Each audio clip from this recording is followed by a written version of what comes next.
abençoe poderosamente a sua vida em nome de Jesus. Seja bem-vindo a mais um momento de oração e reflexão.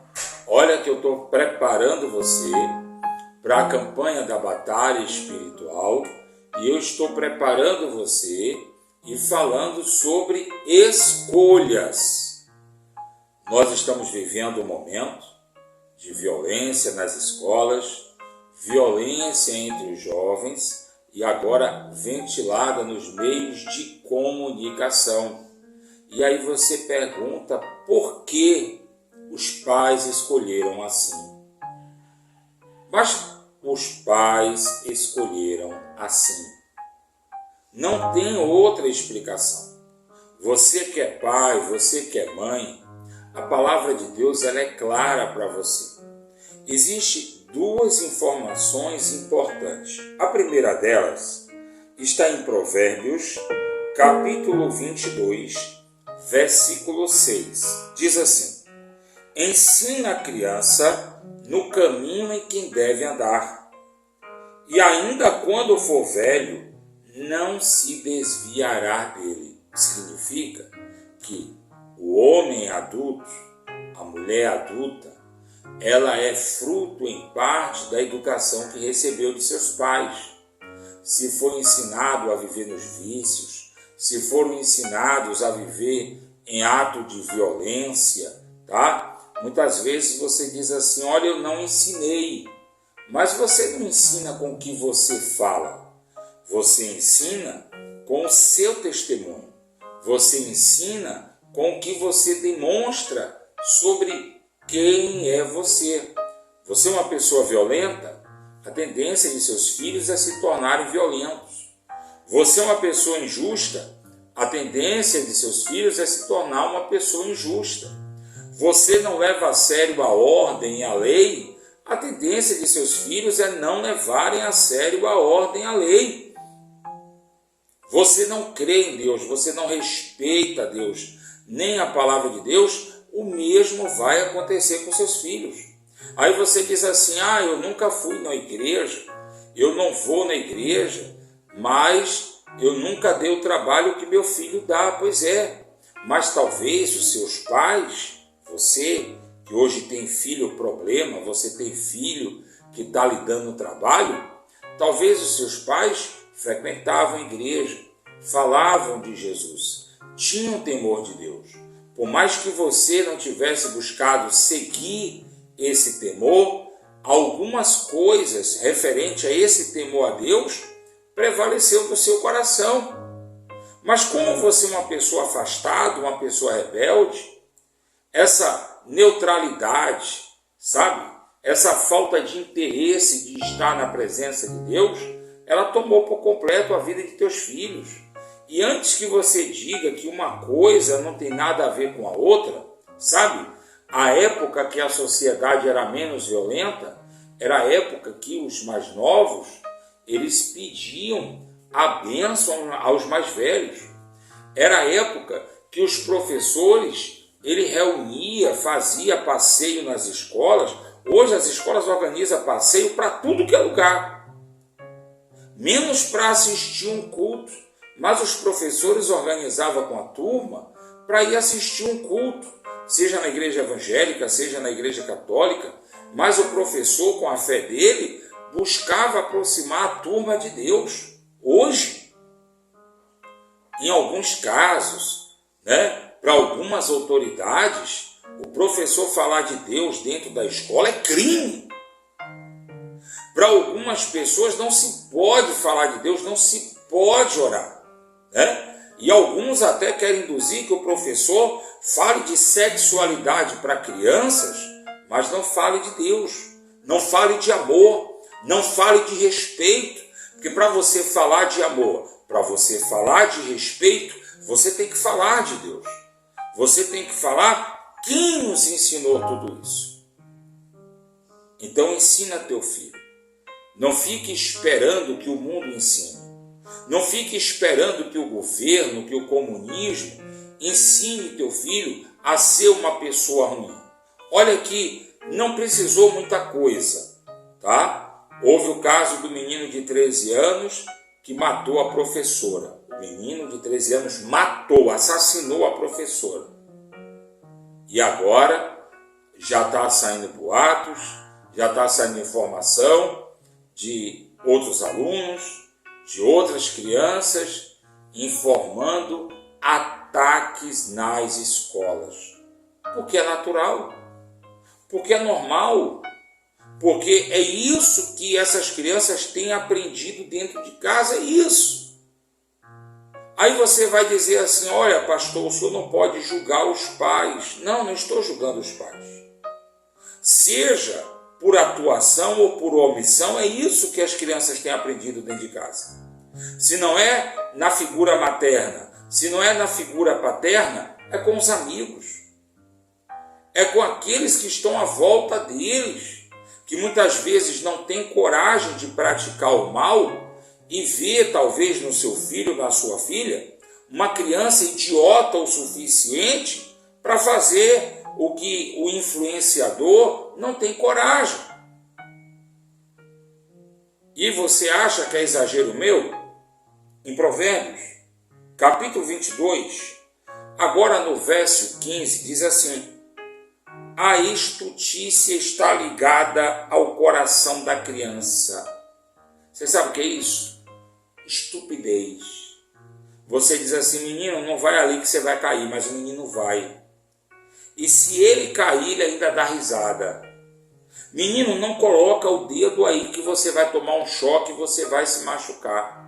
Corra para cima, porque ele vai botar o dedo, ele vai levar o choque e ele vai se machucar. Porque a Bíblia diz que a estupidez está ligada ao coração da criança. O que é que nós vemos hoje em nosso país? Nós vemos em nosso país hoje que o crime compensa a corrupção na política. O cara sai da cadeia para a presidência da República. Hoje, você falar contra as coisas erradas, você pode ser preso, julgado, condenado. Mas quando você faz algumas coisas erradas e você é artista, você está ligado a grandes autoridades políticas, você se dá de bem. E o que é que o menor pensa? O menor pensa que não existe lei de repressão contra ele, não existe força de lei contra ele. Então ele pode machucar, ele pode ferir, ele pode fazer o que ele quiser e ele vai se sentir bem com isso, porque ele é estúpido. Está aqui, a Bíblia diz que a estupidez está ligada ao coração da criança. A criança ainda não amadureceu. E o que é que ela enxerga? Ela enxerga um mundo repleto de oportunidade para quem é ruim. Um mundo repleto de oportunidade para quem tem coragem de praticar o mal. Ela não consegue enxergar que isso é ilusão, isso é passageiro. Tá? A criança não consegue enxergar que o traficante tem vida curta. A criança consegue enxergar que enquanto o traficante vive, ele tem carro, ele tem moto, ele tem casa cara, ele tem a mulher que ele quer para sair com ele. É isso que a criança, o adolescente vê, o jovem vê. Né? Fazer parte de um grupo, fazer parte de uma facção criminosa dá poder, dá mais poder que o Estado, dá mais poder que a polícia, dá poder. Você vê que os jovens, a própria sociedade, não respeita a autoridade policial, não respeita a justiça, mas respeita o poder paralelo.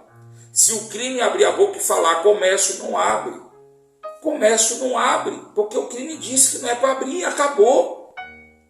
E o jovem vê isso. O que é que o jovem vê? Olha para o professor e o professor é inimigo. Porque o professor não representa o mal, o professor representa o bem. O professor ele não representa o crime, o professor ele representa o acerto. Por mais que tenha professores aí fazendo papel adverso, ensinando o que não deveria dentro de sala de aula, como não acreditar em Deus, como sexualidade fora do tempo, ou até mesmo indução de escolha de sexualidade, mas de um modo em geral, o agente de educação, o profissional de educação, ele representa o bem. E o jovem que está acostumado a ver uma sociedade podre, muitas vezes uma mãe que não é presente, um pai que não é presente, muitas vezes está dentro de casa e a companhia que ele tem dos amigos, o amigo que usa droga, o amigo que não estuda. Então, quando ele olha para a escola, ele vê tudo aquilo que a escola representa como inimigo. E o resultado é o que você está vendo por aí. Não vai para a escola, persegue aluno que vai, mata professor e coloca a culpa em coisas que não faz sentido. É o bullying. Fui perseguido, tive problemas de briga, de confusão na escola. Sempre o culpado vai ser o outro. Sempre a culpada vai ser a outra. Então toma cuidado, você que é pai. Toma conta de teu filho. Ensina teu filho, de fato, de verdade, que mundo ele está. Não é um mundo colorido, não é um mundo fácil, é um mundo perigoso. E é um mundo que sem Deus ele não vai muito longe. Ensina teu filho o caminho que ele deve andar. E quando o teu filho der para cima de você como estúpido e querer deixar de ouvir a tua voz, para querer ouvir a voz do mundo, a Bíblia diz que a vara, o castigo, a repreensão, a energia na hora certa espanta a estutícia da criança. Não deixe teu filho à toa. Tem muito filho de crente aí no mundo das drogas e a culpa é dos pais. Tem muito filho de crente aí, pai e mãe morre, vai para o mundo da homossexualidade, a culpa são dos pais. Porque não ensinou. Levou para a igreja, levou para o meio evangélico, levou para o meio cristão, mas não ensinou o caminho da verdade. Não confunda convivência com identidade. Uma coisa é você conviver com pessoas que são militares, outra coisa é você assumir identidade militar. Uma coisa é você assumir, você conviver com pessoas que são rigorosas com horário. Outra coisa é você assumir o rigor com horário. Uma coisa é você conviver com quem cozinha bem. Outra coisa é você assumir a identidade de quem cozinha bem e você cozinhar bem. Uma coisa é você estar dentro da igreja e conviver no meio evangélico e no meio cristão. Outra coisa é você ser evangélico, cristão, temente a Deus. Quando você conseguir entender a diferença de uma coisa e outra, você vai entender o quanto é importante ensinar o teu filho o caminho de Deus, o caminho da salvação. Não simplesmente levar ou obrigar ele a estar na igreja, mas ensinar ele a ser alguém de Deus. Fecha seus olhos, é momento de oração. Senhor nosso Deus e eterno Pai, nós te invocamos, nós te buscamos com toda a nossa força, com todo o nosso coração, com todo o nosso entendimento. Nós buscamos ao Senhor porque o Senhor é Deus justo e verdadeiro e o Senhor tem cuidado de nós. Nos ensina, Senhor, a ser fiel. Nos ensina a ouvir a tua voz. Senhor, lembra-te de nós para nos guardar e proteger desse mundo violento.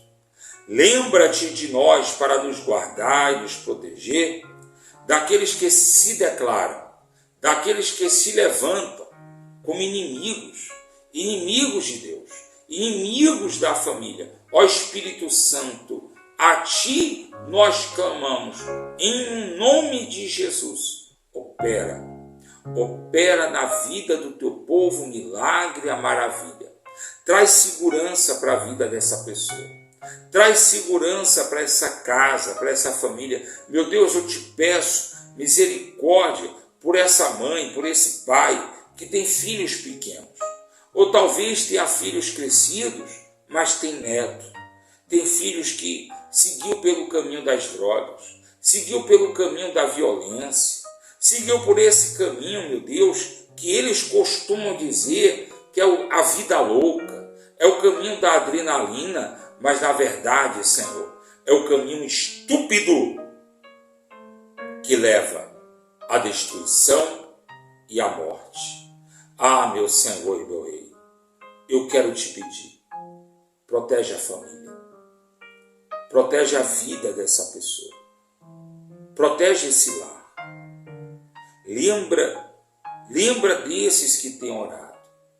Quando esse filho for para a escola, for para o trabalho, quando esse filho, essa filha sair de casa, lembra deles para honrá-los. Lembra deles para abençoá-los.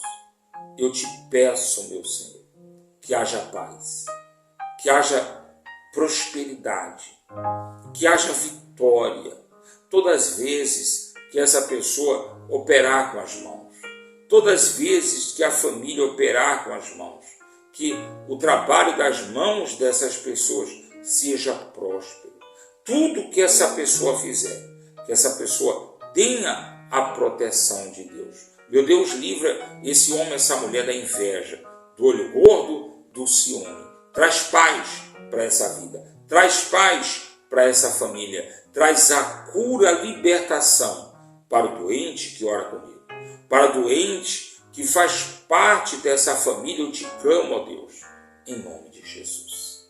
Espírito Santo, consagra essa água. Quando o doente, o enfermo, tomar desta água, que receba a cura, a libertação que vem de Deus. Lembra daqueles que cooperam com esse canal.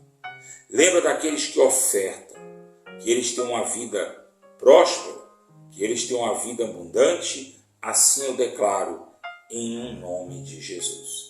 Você crê? Estende as duas mãos na minha direção e diga: eu recebo as bênçãos e as vitórias que vêm de Deus sobre a minha vida, em nome de Jesus. Diga amém, diga graças a Deus, que Deus abençoe você, prospere a obra de tuas mãos e te dê a paz.